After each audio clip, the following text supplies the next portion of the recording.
Well, it was great watching you pitch Thank you. last week. A little rainy, Yeah. but you sure looked sharp that day. Thank you. Appreciate it. No walks at all, 5 strikeouts, ton of whiffs. First question I actually wanted to ask you. They had you down for 4-seamers, cutters, curveballs, changeup, and sinker. Did you throw all 5 of those? No sinkers. So they're That's what I probably thought. just a little more run to them. Probably just a misread. Okay, but the others are correct. Yeah, others are correct. So I want to Yep. make sure what we're looking at is the right stuff. Yeah, yep. So the cutter is more like a gyro slider, but it's like that weird range where people sometimes, the system will tag it wrong sometimes. But for me personally, I signal cutter, but it's more like a gyro slider. Now, your command was awesome in that game. And just, looking at the numbers, I mean, your command has been dialed in really since you came back in June with Texas, and then even more so with the Diamondbacks. What do you credit for, like, the big leap forward on the command and control issue? Yeah, I think it's just going through the process of going through the TJ process and kind of taking a step back. When the game's taken away from you for a while, you kind of like appreciate the little things like catch play. So when I was finally able to play catch, like I really focused on commanding the fastball and catch play and trying to hit the face and trying to hit each shoulder. And then getting a feel of like the different velo ranges. A lot of the rehab process is done in different velo ranges. So that kind of helps me get a feeling of like, all right, today I'm gonna have to be 75 to 78 to 80 max. And then you kind of get a feeling of like where your body needs to be to generate more. Interesting. Okay, I never thought about the differences within each velocity bucket, so to speak. For sure. Now, you said TJ, I looked online and it said brace. Was it the brace or was it actually No, it was TJ reconstruction? No, it was an internal brace put in, so no reconstruction, no graft was needed or anything like that. So they just went in and wrapped a brace around it. I just say TJ because a lot of people don't know that there's multiple different surgeries for it, so that's the reason why. So you were right on schedule, like 12, 13 months. That's what they usually say with the brace.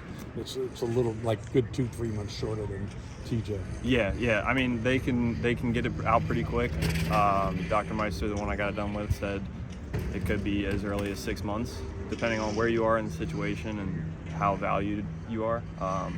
If I would have went back to college, the process would have probably been a lot faster, just because I need to be ready for the season. But coming to pro ball, they kind of looked at me and said, "Hey, no rush to get you in. You're not going to make the season this year. You're probably not going to break camp. So let's take our time and take it slowly."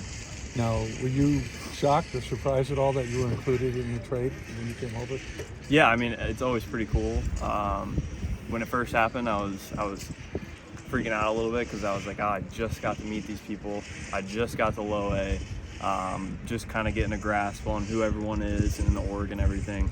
But I mean, it's been a blessing to be with the Rangers and now with the Diamondbacks. I've had a lot of fun here.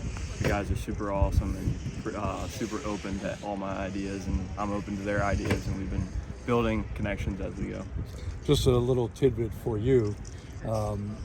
Mike Hazen, when we were talking to him one day about all the pitchers that he brought in, because he brought in like 8 different pitchers at the trade deadline.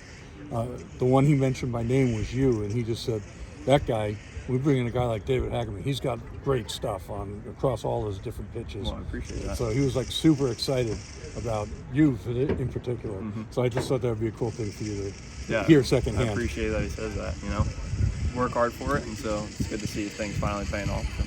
So. After the trade, like I guess the entry into the organization, how did that work? Like, does the GM meet you when you fly in, or did you get to meet any of the major league guys, or did you go straight to your assignment in Hillsborough? No, so I got traded, and there's a lot of paperwork, a lot of forms, medical history stuff that needed to come through. So I didn't get a phone call until a few hours later.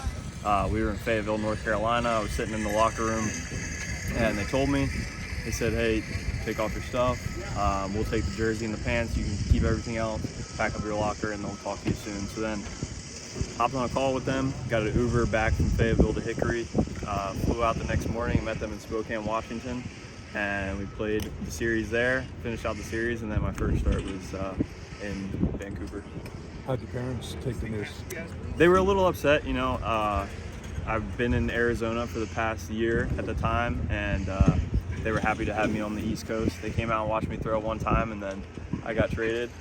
They were upset about the distance at first, but then I told them, like, hey, this is a good thing. Like, a lot of good things could come from this, and they're all happy and very supportive. So. right, so kind of moving into back to your last start, can you talk about what it's like working with Kenny Castillo behind the plate? Oh, it's awesome. I mean, he does a great job back there.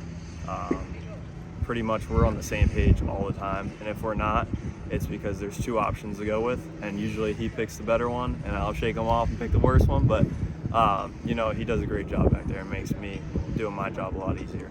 So kind of going into that last inning where you struck out 3 guys, you made an adjustment. You went away from the fastball and went to the breaking ball to get those guys. Is that something you guys talk about in between innings? No, not really. I mean, it's just more of, you know, second time through the lineup, give them a different look at things.